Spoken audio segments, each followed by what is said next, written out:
Western. Now that's my kind of movie. Adventure on a wild frontier where men were tough, the talk was cheap, so their guns did it for them. Where one saloon towns pitted cutthroat villains against larger-than-life heroes. When I was a kid, a nickel bought a duster double feature, and I'd sit there, mesmerized for a whole afternoon. And when I wasn't watching them, I was daydreaming about starring in a Western. And I still do. I wonder what it would be like in the Old West.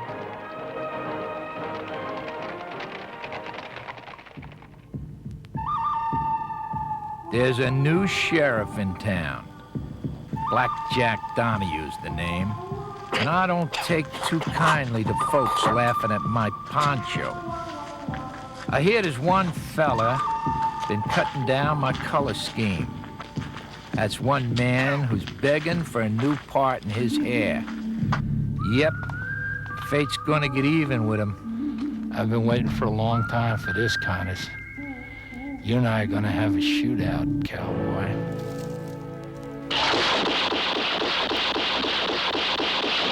The Rifleman.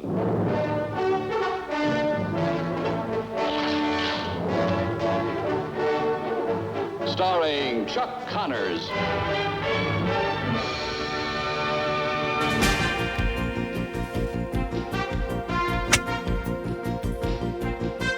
Brooklyn-born Kevin Joseph Connors first drew rave reviews, not in front of any camera, but on the field. As a teenager, his playground exploits on the field, the court, and on the diamond earned him an assortment of high school scholarships, and he landed at Brooklyn's Adelphi Academy.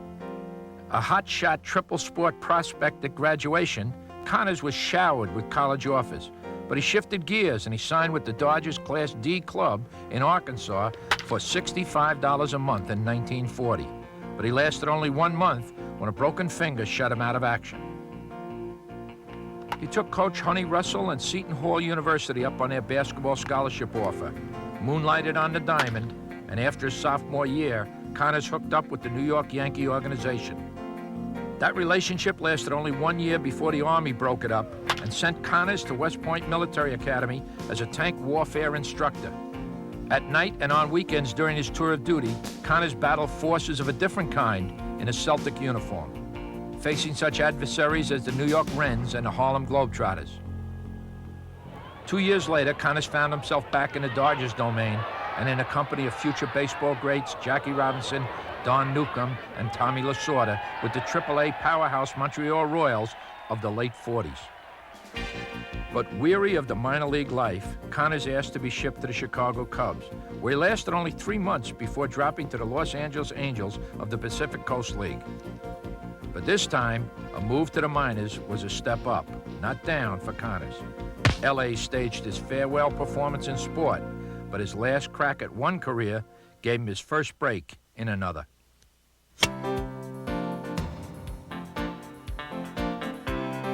Connors was a hit in LA, and not just with the fans. Although his .321 mid-season stats did a lot of the talking for him, his size and fun-loving nature grabbed the attention of Hollywood's baseball crowd, who gambled on the novelty of the minor league big hitter in minor motion picture roles. Absorbing the craft and the business of acting while on the job, Connors sealed parts in films alongside such giants as John Wayne, Burt Lancaster, Spencer Tracy, and Gregory Peck.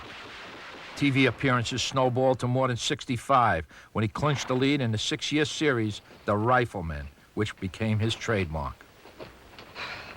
Golly, Paul, is it this hot all over Mexico? I reckon so. How far do you figure we've come? From the Rio Grande? Oh, I'd say about 150 miles. It's a long way to come just for a seed bowl.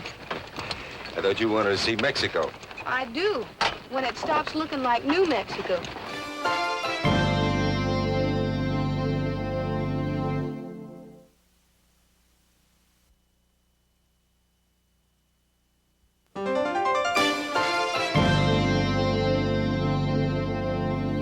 Chuck, the Paramount Studios in Paramount Ranch, is it? Paramount Ranch in the deep Weston San Fernando Valley. Did I get that out? You got it right, yeah. No cue You cards. know, or the anything. Paramount Studios is way downtown Hollywood. Yeah. We're about 50 miles out, or 40. All right. And this ranch has been used for so many years. Every time I get out here, and I worked here a couple of weeks ago, I can feel, I really mean it right now, I can feel the presence of John Wayne and Henry Fonda, Gary Cooper, and, you know, guys like that. We did our show branded out here. A lot of exteriors and town work. But this has been here a long, long time. It's a beautiful, beautiful Now they're setup. preserving it, as I understand, as a California state park. Well, this is where people see you. You know, they see you in the country town, the cowboy, the rifleman, the tough guy, the movie actor. But From that's not where Brooklyn. it started. In Brooklyn, does anybody know? Did anybody know? Did you ever think you'd get here? Was this ever a dream? Or? I never even dreamed it. I mean, I was a baseball player. Right today, if you were to ask me, I could be 20 years old, and you give me 2 seconds. Do you want to be Stan Musial or Clark Gable? I'll say Musial right now. Chuck, Brooklyn, New York. Where do you get started? You're in elementary school in Brooklyn, New York. How do you start from there? Well, you know, I played with a terrific team during the Depression, amateur ball club called the Bay Ridge Celtics, believe it or not. And we had a man named Jack Flynn who really cared about the kids in the neighborhood. So he started this club, and we played basketball, baseball, football the year round for like 4 or 5 years. And during that time, I was fortunate enough to have a good day in front of a high school, a baseball coach in a private school. And believe it or not, I got a scholarship to Adelphi Academy in Brooklyn. What's the next step? Well, then we had a very good basketball, baseball, and football team. And I got a scholarship to Seton Hall. As a matter of fact, as long as you're asking me, I was offered 3 scholarships for football. I was an end. But I didn't like the way they banged me around when I caught a ball. So I took a baseball scholarship at Seton Hall, where the basketball coach was Honey Russell, and the baseball coach was Al Mamo. And I spent 2 years there before I went into service. People say you signed with the Yankees, went with the Dodgers. Explain that one It's to so me. mixed up. Yeah. I actually signed a contract in 1940 as a naive kid. I didn't realize I was going to be a pro and then go to college, but it's so late now. What's the difference? Branch Rickey Jr. signed me, and I went to Newport, Arkansas, and played about a week of pro ball in Class D, $65 a month. Broke my finger, bone stuck out of it. I was sent back home, and I went to school. At any rate, I went back, and the Dodger organization failed to pick me up to advance me. They had me on a Class D This is so complicated, but I'll tell you. It was... A Class D Johnstown roster, and they didn't protect me. And Paul Critchell saw the draft list. He said there can be only one 6'5", Kevin Joseph Connors, first baseman. So he told me, he drafted the name, and I ended up on the Binghamton roster, which was the Yankee organization. Now, while you were with Newark, the Newark Bears, was it? Yeah, Newark Bears. Did you not go down to spring training with the Yankees? So you played with the Yankees, I know what you're saying. Yeah. During the season, the spring training season with Newark, I was having a really, believe me, good year. They sent me over to Bradenton to play 2 or 3 games with the New York Yankees. Yeah. And do you believe, now this has got to be ridiculous, no good ball fan is ever going to believe this. I forgot until about a year ago that I had ever played with the Yankees. I mean, literally the Yankees. Until my secretary, Rosie, found a picture of me and Nick Etten. Remember that old first baseman? First baseman. In a Yankee uniform, and then I recalled it. Isn't that guy? I mean, no, how does a guy forget that he played with the New York Yankees? That is the truth. So let me stay with Don't take Seton that Hall. as ego, folks. No, I mean, that's it's just a matter pure idiocy. No, it's old age is what it is. I mean, Old there's age, a lot yeah. of people have... But I forgot for the last 40 years. Well, I know you're a lot older than I am, but I want to... Do you 48, dye your hair? Do you 48. dye your hair gray, too? How do you dye your hair gray? So anyway, I got a little what... charcoal in it, you notice? I still look very good. Well, where are we? The New York Yankees, the Celtics, and the Brooklyn Dodgers. I mean, how... And the Cubs.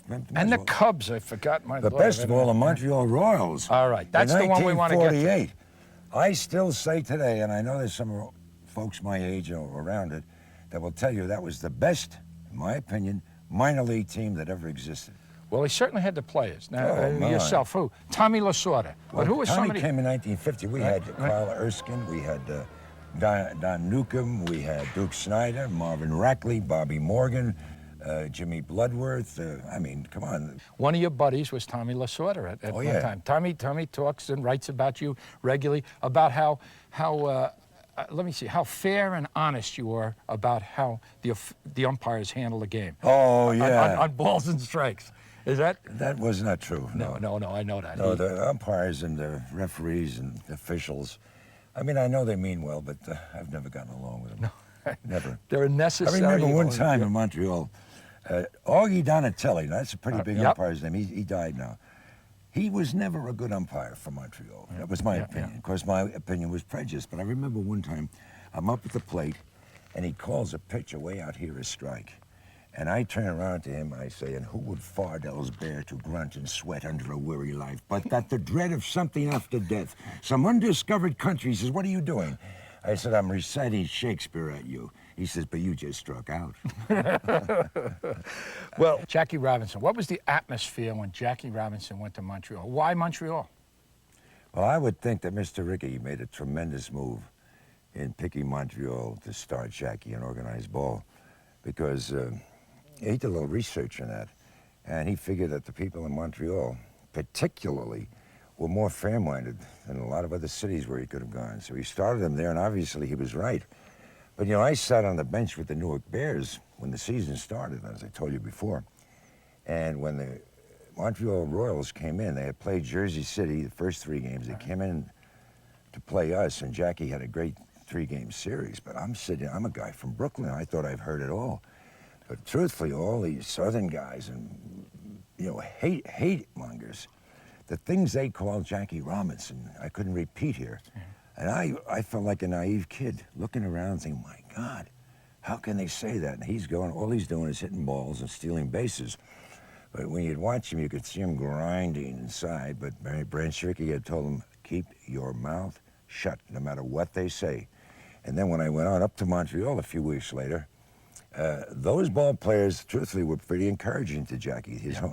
But anybody who played against him, they gave it to him. And you know that's true later on in the big leagues. Yep. And Jackie was grinding and holding it in. He was getting an ulcer from not being able to react a little bit. So we all know that after 2 or 3 years in the majors, he started responding. But even the Dodgers, Dixie, Walker, so many of them, they were going to quit baseball. They were going, you can't have a black. And I think that Branch Rickey should go down in history for what he did. Those days, though, was it more fun playing than we don't know what it's like playing now, but playing now, I mean, I wish I could. Yeah. I wouldn't give up my baseball career for anything, because it really was responsible for my being lucky enough to get into show business. You know, it was a launching pad for me. You know, I often tell this story. Am I digressing too much for you? For me? Yeah. No. Here's a great story. Oh, you didn't wait for my answer, but oh, you go want ahead. to No, go ahead. Go ahead. No, but this is kind of a good story. Yeah. When my playing days were over, or coming close, I was with the Chicago Cubs. Now, there were only 2 teams in the major leagues that you could be with to have this happen. And being with the Cubs, they optioned me, sold me outright to the LA Angels in the Pacific Coast League, AAA. And I had a very good year out there, and a lot of actors and producers and casting directors would come to the games. That was the direct reason that I got in show business. A good year with the bat in the right town. Because I often say to people, if I were with the Boston Red Sox and they optioned me out, I'd have gone to Louisville, and they don't make movies in Louisville. What are you doing in town? You're supposed to be checking cattle. Oh, my stirrup leather broke. Had to get Nels to fix it. Oh, did he? Say, Paul, we better get going. I gotta deliver this. We got the house to clean up, dinner to fix. Yeah.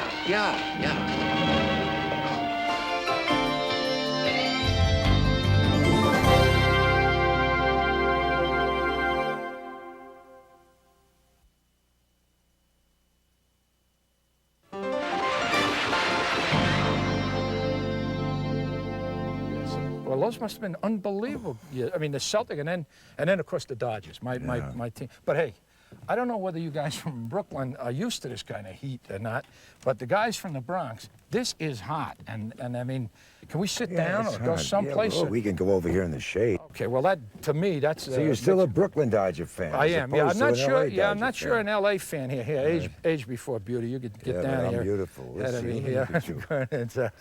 All right, here's a shady spot right over. Well, Let me get up my here. friend. Here. Now, I'm tired. I don't know if you're tired. I'm looking I'm for not something. tired. We're going to talk here. You're a big guy now. I know that. I go home and tell my bride I look down on Chuck Connors.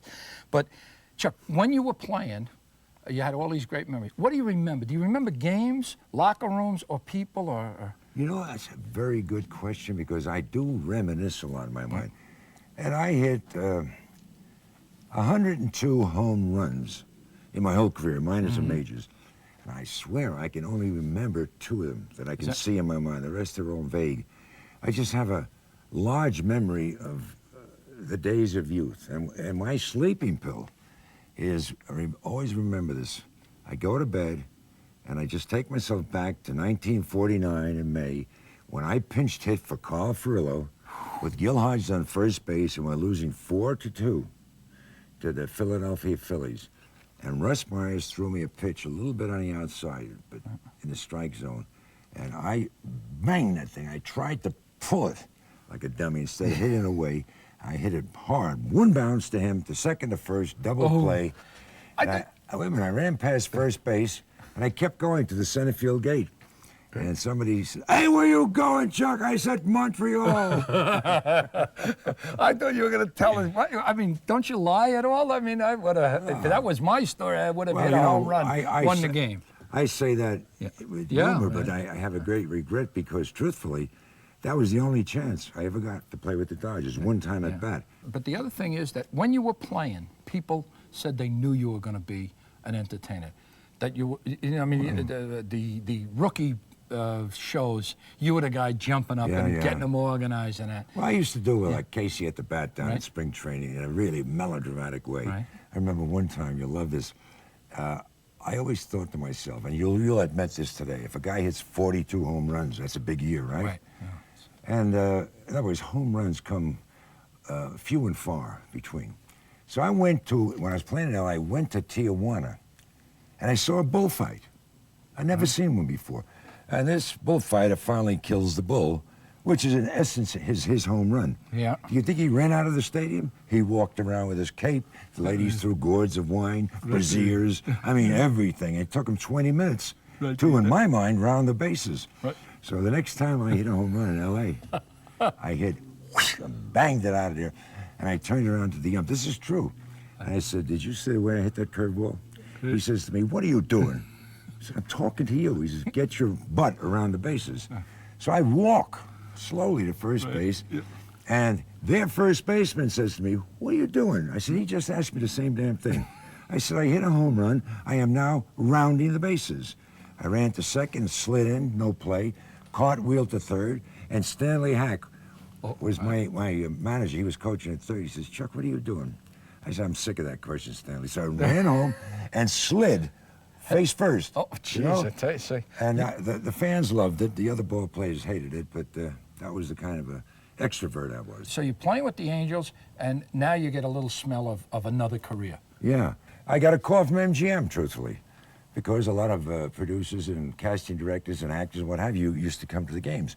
Actually called me over and invited me to come over and test, I didn't know what that meant, for a part in a picture with Tracy and Hepburn, Pat and Mike. Spencer Tracy, what was it like? I mean, Oh, he was great. I couldn't believe when I got on that set, because when I tested with Jimmy Whitmore he played Tracy's part. So when I actually got on that stage in that state trooper's uniform and looked up with 80 guys on the crew at MGM, and there I'm looking at Spencer Tracy and the real Katharine Hepburn and Charlie Bronson in the same scene, geez, I froze up, man. It took a little while before I got onto that it. right? And the picture will still play off on it now. If you see it, I'm not going to tell you it was a world beater, but it got me by. But how many takes? Let me help me out. To make me feel better. In the very first shot we did, first there was about 8 takes, and 6 of the reasons that we had to do it over were mine. So the first line is Tracy walks over to me while I'm sitting at the desk, and he says, essentially, "Hey, don't listen to these guys." He's got a Brooklyn accent. "Don't listen to these guys. I'll tell you what really happened." And I say to him, my line was, "Shut up, I'm in charge here." So when he sort of voted me, I said to him, "Shut up, I'm in charge here." The director said, "Cut!" I didn't know what that meant. Cut what? Anyways, Chuck, don't take his tone. Yeah. What does that mean? What does that mean? I mean, I was totally naive. So anyway, we do it again, and he comes over and he said, don't listen to these guys. I'll tell you what really happened. And I jump up, and I say, shut up, I'm in charge, you're cut. Chuck, you can't jump up. You don't get up until, you know. Right. But I started to hate them, really, because I was getting very nervous. But after about an hour and a half, I survived. Yeah. I got through with it, and now I know.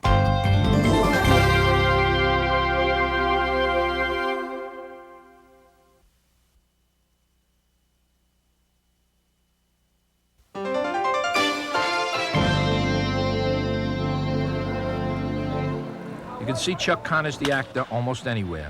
He's always popping up on the small screen, in Rifleman reruns, in movies of the week. But who you can no longer see is Chuck Connors, the athlete, the high school and college multi-sport sensation, the professional first baseman and Celtic forward who doubled in big league sports, but you can picture the athlete from the man, a larger-than-life presence who took his childhood talent and ran with it, a true star of stage and screen. But his stage was the ballpark, and his screen success all began with a ball, a bat, and a glove. Boy, this was a fun show. It certainly was different. Normally what we do is we take a sport hero and we try and show you that he or she is complex and has other interests. In this case, we took Chuck Connors, Rifleman, a movie star. And I hope we've shown you that he's a true two-sport hero. And, you know, it's been great for me. I lived out a fantasy with a guy who is the Bo Jackson of the 1950s. And what a setting. Movie history was made here, but it was the greatest setting for me to reminisce with Chuck about Brooklyn and about the Montreal Royals and the Boston Celtics, and he'd shoot me if I didn't mention the Chicago Cubs. Are you surprised that he's alleged? Hey, the guy's Irish, he's Catholic, he's from Brooklyn. How could he miss being one of Donohue's legends?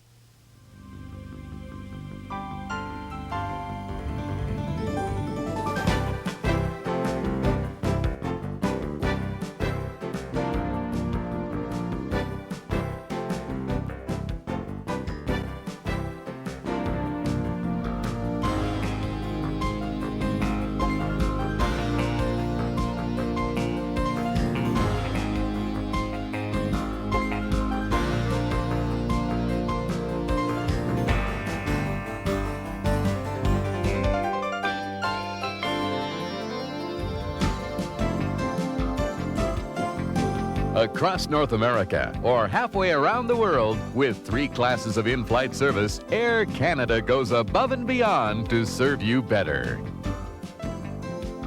While in Los Angeles, the crew of Donohue's Legends stayed at the Days Inn Hotel, right next to the LA Forum. Vehicles provided by Budget Car and Truck Rental.